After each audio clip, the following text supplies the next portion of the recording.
Walking is a must have for faith breathing. ইসরায়েলের ৩টি সামরিক ঘাঁটিতে হিজবুল্লাহর হামলা।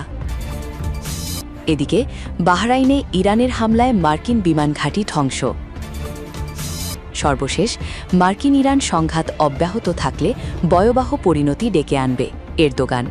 শুনছিলেন সংবাদ শিরোনাম, এখন বিস্তারিত। তার আগে হৃদয় ছুঁয়ে যাওয়া একটি অনুরোধ। যদি আয়াতুল্লাহ আলী খামেনির নামটি শুনে আপনার বুকের ভেতরটা ভারী হয়ে আসে, যদি ভোরের সেই খবর একটি দীর্ঘ অধ্যায়ের সমাপ্তি আপনাকে নীরবে কাঁদায়, যদি মনে হয় এই বিদায়ে শুধু একজন মানুষ নয়, একটি সময়, একটি সংগ্রাম, একটি ইতিহাস বিদায় নিল, তাহলে কমেন্টে লিখুন, হে আল্লাহ, তুমি আয়াতুল্লাহ আলী খামেনিকে জান্নাতুল ফেরদাউস দান করুন। আর যদি আপনি চান তার জীবনের গল্প যেন ভুলে না যাওয়া হয়, তার সংগ্রাম যেন বিকৃত না হয়, তার অবদান যেন নীরবে মুছে না যায়, আর ইতিহাস যেন মানুষের হৃদয়ে বেঁচে থাকে, তাহলে অনুগ্রহ করে চ্যানেলটি সাবস্ক্রাইব করুন। সাবস্ক্রাইব মানে কেবল একটি বাটনে চাপ দেওয়া নয়, এটা হলো শ্রদ্ধা জানানো, এটা হলো স্মৃতিকে ধরে রাখা, এটা হলো সত্যকে নীরবে পাহারা দেওয়ার এক ছোট্ট অঙ্গীকার, এটা হলো ইতিহাসকে ভুলে যেতে না দেওয়ার দায়িত্ব নেওয়া। চলুন কথা না বাড়িয়ে বিস্তারিত জেনে নিই। ইসরায়েলের ৩টি সামরিক ঘাঁটিতে হিজবুল্লাহর হামলা। হঠাৎ করেই মধ্যপ্রাচ্যে আগুন জ্বলে উঠল নতুন করে। এক রাতের ব্যবধানে পাল্টা হামলা, ড্রোন, রকেট আর বিস্ফোরণের শব্দে কেঁপে উঠেছে সীমান্ত। ইসরায়েলের ৩টি সামরিক ঘাঁটিতে ভয়াবহ হামলার দাবি তুলেছে লেবাননের সশস্ত্র গোষ্ঠী হিজবুল্লাহ। উত্তেজনার এই বিস্ফোরক মোড়ে প্রশ্ন এখন একটাই, আরও বড় যুদ্ধ কি দরজায় কড়া নাড়ছে? মঙ্গলবার ৩ মার্চ এক বিবৃতিতে হিজবুল্লাহ জানায়, তারা ইসরায়েলের ৩টি গুরুত্বপূর্ণ সামরিক স্থাপনাকে লক্ষ্য করে সমন্বিত হামলা চালিয়েছে। সংগঠনটির দাবি, বৈরুতের দক্ষিণ উপশহরে তাদের ঘাঁটিগুলোতে ইসরায়েলি বাহিনীর অপরাধমূলক আগ্রাসনের জবাব হিসেবেই এই পাল্টা আঘাত। খবর প্রকাশ করেছে মিডল ইস্ট আই। হিজবুল্লাহর বক্তব্য অনুযায়ী তাদের যোদ্ধারা উত্তর ইসরায়েলের কৌশলগতভাবে গুরুত্বপূর্ণ রামাট ডেভিড বিমান ঘাঁটি ও মেরন ঘাঁটিতে ড্রোন হামলা চালিয়েছে।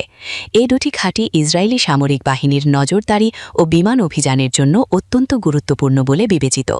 ড্রোনগুলো নির্দিষ্ট লক্ষ্যবস্তুতে আঘাত হেনেছে বলেই দাবি সংগঠনটির। শুধু ড্রোনেই থেমে থাকেনি হামলা।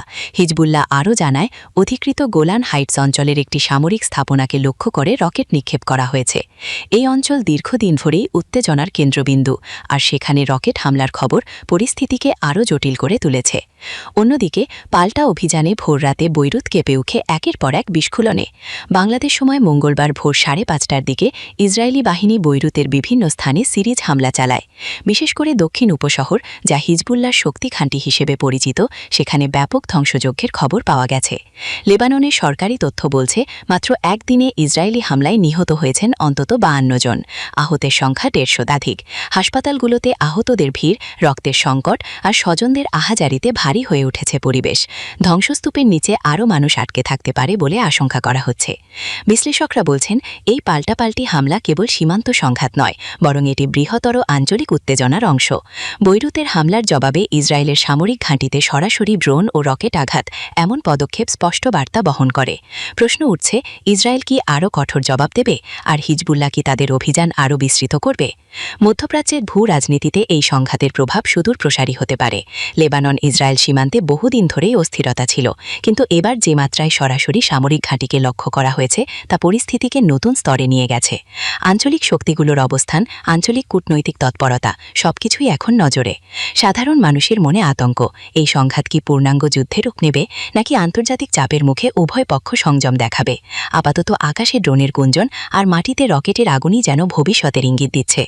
একদিকে বৈরুতের ধোঁয়া, অন্যদিকে ইসরায়েলের সামরিক ঘাঁটিতে হামলার খবর। মধ্যপ্রাচ্য আবারও দাঁড়িয়ে আছে এক অনিশ্চিত সন্ধিক্ষণে। পরিস্থিতি কোন দিকে মোড় নেয়, এখন সেদিকেই তাকিয়ে বিশ্ব। এদিকে বাহরাইনে ইরানের হামলায় মার্কিন বিমান ঘাঁটি ধ্বংস। বাহরাইনে একটি মার্কিন বিমান ঘাঁটি ধ্বংস করেছে ইরান। মঙ্গলবার ৩ মার্চ বিবিসির এক প্রতিবেদনে এ খবর জানানো হয়। ইরানের বিপ্লবী গার্ড কর্পস এর সঙ্গে সম্পর্কিত সংবাদ সংস্থা ফার্সের পোস্ট করা ফুটেজে দূরবর্তী লক্ষ্যবস্তুতে রকেটের একটি ঢেউ বিস্ফোরিত হতে দেখা গেছে। এতে দাবি করা হয়েছে, ইরান ও আইআরজিসির ড্রোন ও মিসাইল হামলায় বাহরাইনের শেখ ইসা অঞ্চলে একটি মার্কিন কমান্ড ও স্টাফ বিল্ডিং, বিমান ঘাঁটি ধ্বংস হয়ে গেছে এবং জ্বালানি ট্যাঙ্কগুলো বিস্ফোরিত হয়েছে। যুক্তরাষ্ট্র এখনও পর্যন্ত এই হামলার বিষয়ে কোনো মন্তব্য করেননি। প্রসঙ্গত, গত শনিবার ২৮ ফেব্রুয়ারি ইরানে যৌথভাবে হামলা চালায় যুক্তরাষ্ট্র ও দখলদার ইসরায়েল।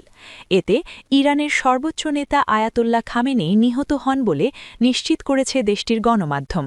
এরপর থেকে তেহরান পাল্টা হামলা হিসেবে সৌদি আরবে যুক্তরাষ্ট্রের অবকাঠামো ও ঘাঁটি লক্ষ্য করে হামলা চালাচ্ছে। সর্বশেষ মার্কিন ইরান সংঘাত অব্যাহত থাকলে ভয়াবহ পরিণতি ডেকে আনবে এরদোগান। তুরস্কের প্রেসিডেন্ট রেসিপ তাইয়েব এরদোগান সতর্ক করে বলেছেন, যদি যুক্তরাষ্ট্র নেতৃত্বাধীন ইরানে হামলার ঘটনা নিয়ন্ত্রণে না আসে তবে তা বিশ্ব ও আঞ্চলিক নিরাপত্তার জন্য ভয়াবহ পরিণতি ডেকে আনতে পারে। তিনি উল্লেখ করেন, তুরস্ক দেশ ও নাগরিকদের রক্ষা করতে সব ব্যবস্থা নিচ্ছে। রাজধানী আঙ্কারায় আয়োজিত একটি ইফতার মাহফিলে সোমবার তিনি বলেন, যদি প্রয়োজনীয় পদক্ষেপ না নেওয়া হয় চলমান সংঘর্ষগুলো আঞ্চলিক ও বৈশ্বিক নিরাপত্তার জন্য গুরুতর প্রভাব ফেলবে। প্রেসিডেন্ট এরদোগান আরও বলেন, তুরস্ক শান্তির পক্ষে অটল রয়েছে, দ্রুত রক্তপাত ও কষ্টের অবসান ঘটুক এবং অঞ্চলটি দীর্ঘমেয়াদী স্থিতিশীলতা অর্জন করুক। তিনি জানান, তুরস্ক সরকার প্রতিটি পর্যায়ে কূটনৈতিক সংযোগ বাড়াবে যতক্ষণ না যুদ্ধবিরতি প্রতিষ্ঠিত হয় এবং পরিস্থিতি শান্ত হয়।